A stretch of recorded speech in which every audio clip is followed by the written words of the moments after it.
Hi, everyone, and welcome back for another episode of Malice in the Mitten.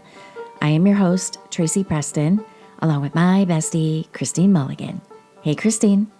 Hey, Trace. Hey, everybody. All right. What are we getting into today, Trace? Well, doesn't it seem like so long ago that we did our live show in September?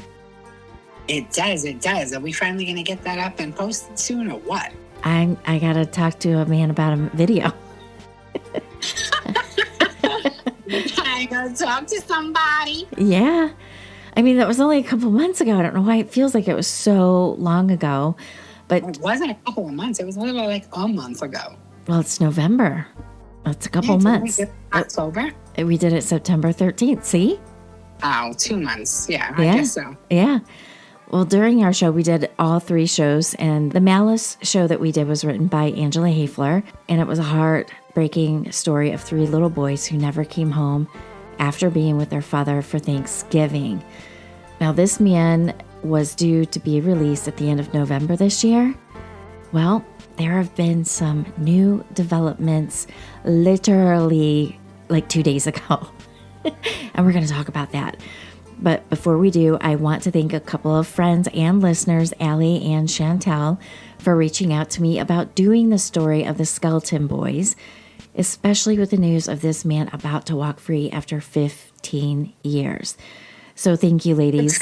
Yes, thank you, ladies. But Trace, are we going to tell the whole story? Because our listeners really didn't get to hear it yet because we did it on the live and the production has not finished producing it. So we haven't posted it. So are we going to tell the whole story or are you clipping it? It's going to be a different version of the same story. All right. That's good. I got to do it because this is the month that this guy was going to walk out. So it's super important that we do it right now because everybody's little feelers are up on this. And, you know, like I was kind of saying to my friends, I was just like, oh my gosh, if this, once this man gets out, it's like I just know everybody's going to be eyes on this dude because everybody's hoping he's going to go to where these little boys are because they've never been found. And he's guilty as sin. Who else could have done it? But do you really think that if he would have gotten out, which I do not think he's going to do that now, but if he got out, do you really think that he would go back to the scene of the crime? I mean, I know they say people do that, but I don't know. There's something in my body that's just like, really? How stupid could you be? Right. And you never know. I mean, people do like to revisit. He's been locked up for 15 years. So I don't know, but we've got some breaking news on that. So let us get into the story. We're going to get this out there to our true crime community. So let's dive in. This is Season 9, Episode 21, Murder in Morenci, the Skelton Boys.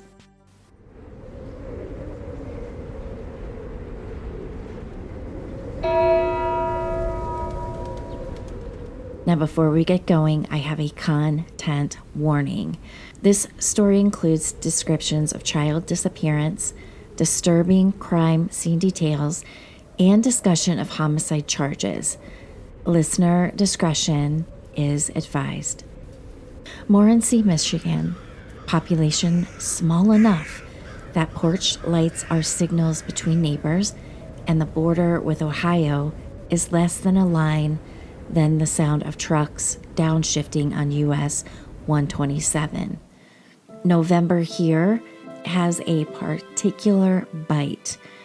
The air tastes like iron, and you can see the town's history in the way breath fogs and disappears.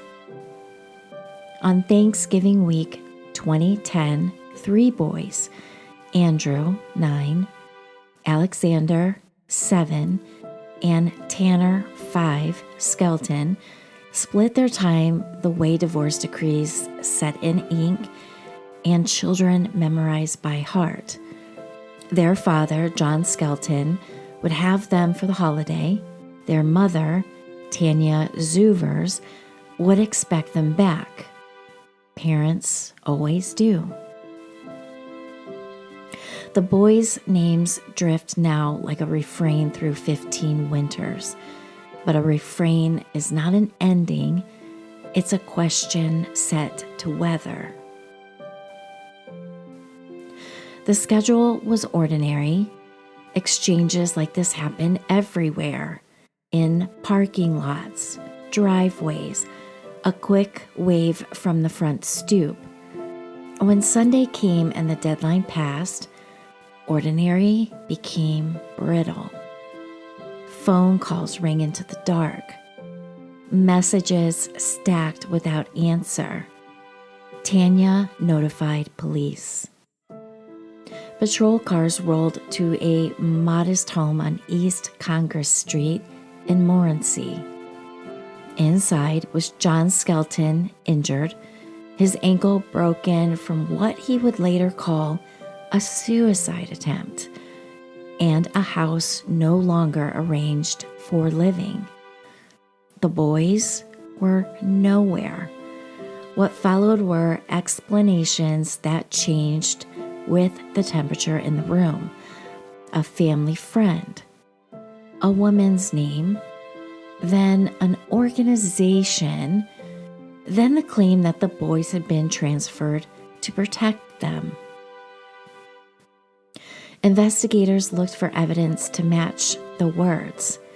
They didn't find it. What they did find would matter for years.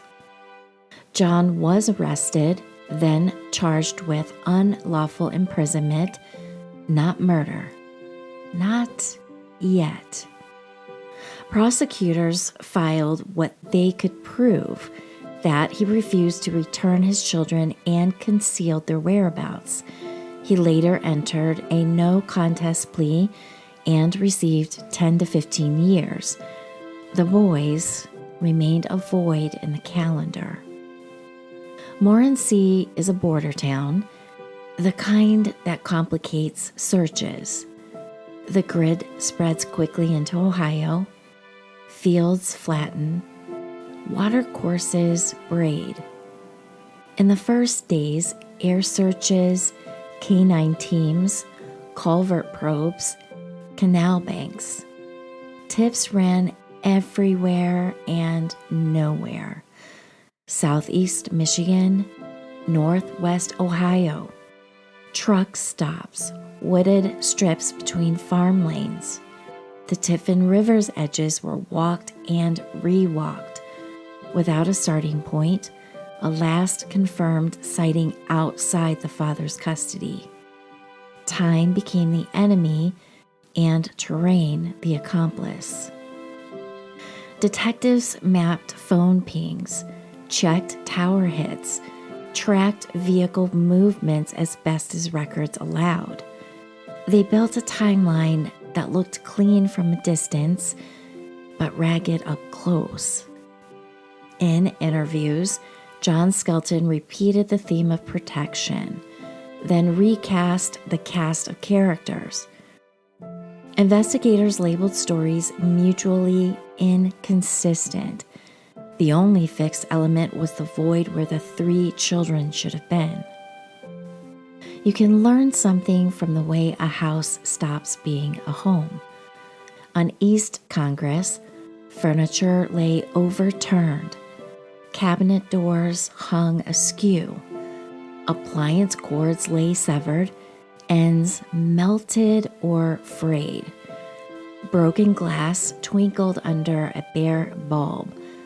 On the stairwell, a length of cord knotted as a noose hung from the banister, drifting almost imperceptibly in the draft. A Bible sat open, a verse circled in pen. A note in John Skelton's hand read, quote, "You will hate me forever, and I know this." Investigators would later describe this as a passive admission, not a confession in law, but in weight.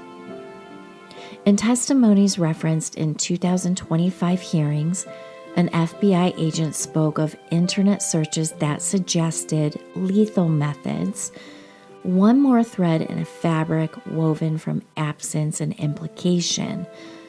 No bodies, no confirmed sightings, but a pattern dense as winter clouds. This is the part where listeners ask what the scene means. In court, meaning is whatever survives cross-examination. In a town like Morenci, meaning is the room you don't talk about when you pass the house at dusk.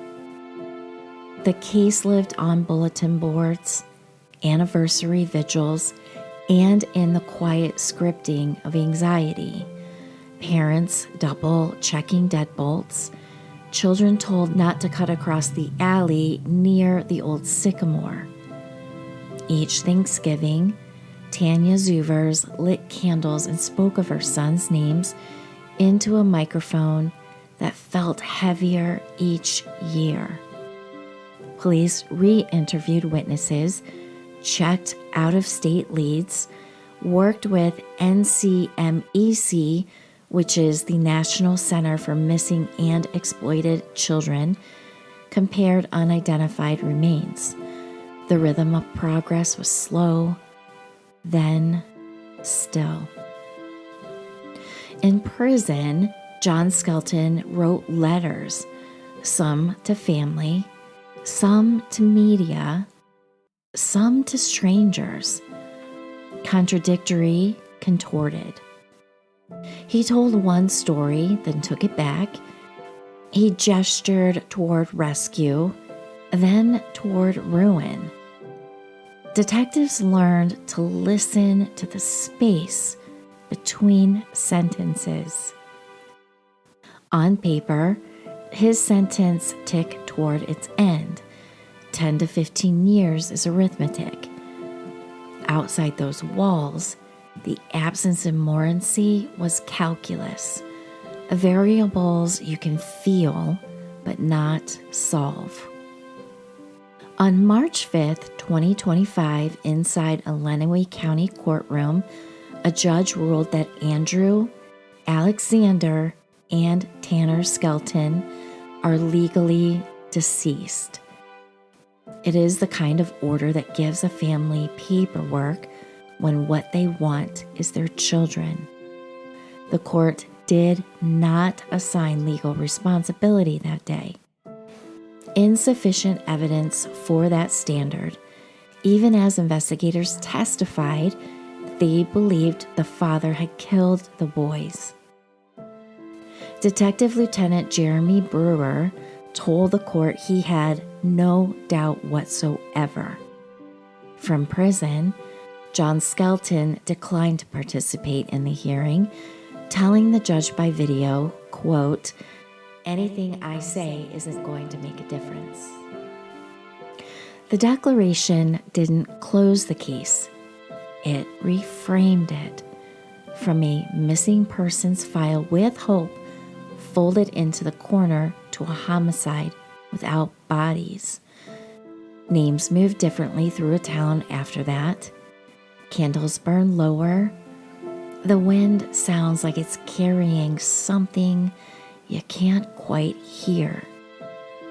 November 12th through the 14th, 2025, days before his scheduled release on the unlawful imprisonment sentence, John Skelton is charged in Lenawee County with 3 counts of open murder and 3 counts of tampering with evidence.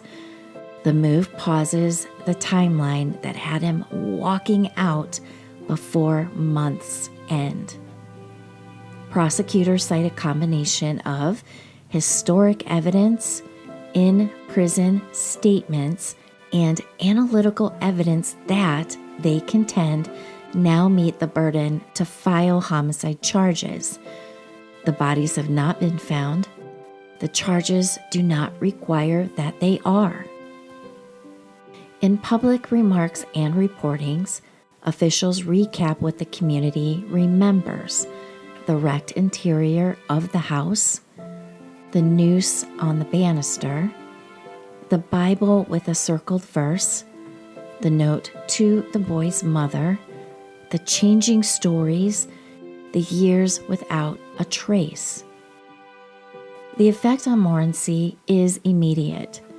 Grief revisited, anger steadied into attention, and if not hope, then a new definition of justice: answers under oath. The presumption of innocence applies in court. The presumption of sorrow applies everywhere else. Some doors open years after you stop knocking. The charges will face tests, motions to suppress, questions of admissibility, the fragile choreography of memory. Jurors may hear about forensic gaps, about no body and no confession, and about evidence that is circumstantial but cumulative. The defense may point to reasonable doubt, the state to consistency of inference. For Tanya Zuvers, for a town that held its breath every Thanksgiving, and for anyone who has ever stood on a porch staring at a driveway that stays empty, this isn't closure, it is procedure. The thing that gives grief a file number and maybe an answer that can stand up to law. If you know anything about the disappearance of Andrew, Alexander, and Tanner Skelton, contact the National Center for Missing and Exploited Children or the Michigan State Police. Justice isn't a clock that runs out. It's a light that stays on. Now, everybody in Michigan is, like I mentioned at the top of the show, is on edge waiting for this guy to walk free, and bam! Out of nowhere, charges, and I freaking love it. Everybody in this state is so excited that this guy was so close to getting out, and then all of a sudden it's like, no, you're not going anywhere. And I almost feel like it was done on purpose this way. I almost feel like it was. What do you think? I mean, I'm obviously not entrenched in the whole Michigan vibe because I don't live there, but I get it. Like, I get it because I imagine everyone is well-versed in the story because the family the family on the opposite side trying to keep him there for what they believe he did, what we all believe he did, stay in prison. So this is like, we were in complete despair because he was going to get out and their lives meant nothing, as if it didn't happen. And like the denigration of all of that would feel like if you put yourselves in their shoes, right? So I love that all of Michigan is empathizing with them to that level. Like I do love that. Right. And, I was thinking about this earlier, to have one child go missing and in your heart of hearts that the father did it, the father killed that child. This woman lost all 3 of her children to this guy. I don't even think my brain allows to accept that as fact. Do you know what I mean? I can't even imagine how that would feel or be. I can't imagine living with that. No. Like, you know what I'm saying? Like, I can't, my brain will not even allow me to even go towards understanding something like that. I know it. And, my heart just is with this woman. And I don't, I'm sure all these years she's been working with detectives, and to just have them finally this year in March legally declared dead was all the build up to this. And I love the fact that he thought he was about to walk out of prison, just on the cusp of walking out. This news literally just came out 2 days ago. Well, that is why they held that charge. You know what I mean? That's why they held that declaration. Mm-hmm. So they could wait. Because I'm sure that played into how that was declared. Mm-hmm. Do you know what I mean? I'm sure there was someone lobbying and making sure the X's and the Y's and the I's and the T's were dotted and crossed. Do you know what I mean? To be able to declare them that. Because I'm sure there's things that you have to be that have to be met in order for somebody to be declared dead, right? Yeah, it's got to be a checklist. Right. So I'm sure there were, the people that I talked about that Michigan is empathizing with, those people that want him to stay there for what they know in their hearts he did. They dotted all the I's and crossed the T's and had the declaration made so they could charge him and keep him there. Like, I definitely think that was planned. Yeah, and I love the way it played out. Absolutely love it. And I hope it really does a psychological, hoo-yah on this guy to where he just finally, I don't know, man, it's a long time. I would really love to know what kind of nonsense stories he was, writing in those letters. And it's hard to keep a secret like that. And I'm surprised he's made it through because, I've never been in prison, but the word on the street is prisoners don't like it when you are a pedophile or you're a child murderer. Yeah, because that's the one thing that humanity stays true to being humane, is that at least we don't eat our young, Yeah, I am very much looking forward to what's going to play out in the courts. So we will absolutely make sure that we give updates on this story on our podcast because it's unfolding right now. And I can't wait. I hope they find him guilty. 3 boys haven't surfaced at all. I would imagine and I would hope that they would have all their ducks in a row with all of the evidence that they did have, that we spoke about during our live show. Mm-hmm. The circumstantial and the physical. I don't believe there was much physical, but there was a lot of circumstantial evidence to point to that that's what he did. Yeah.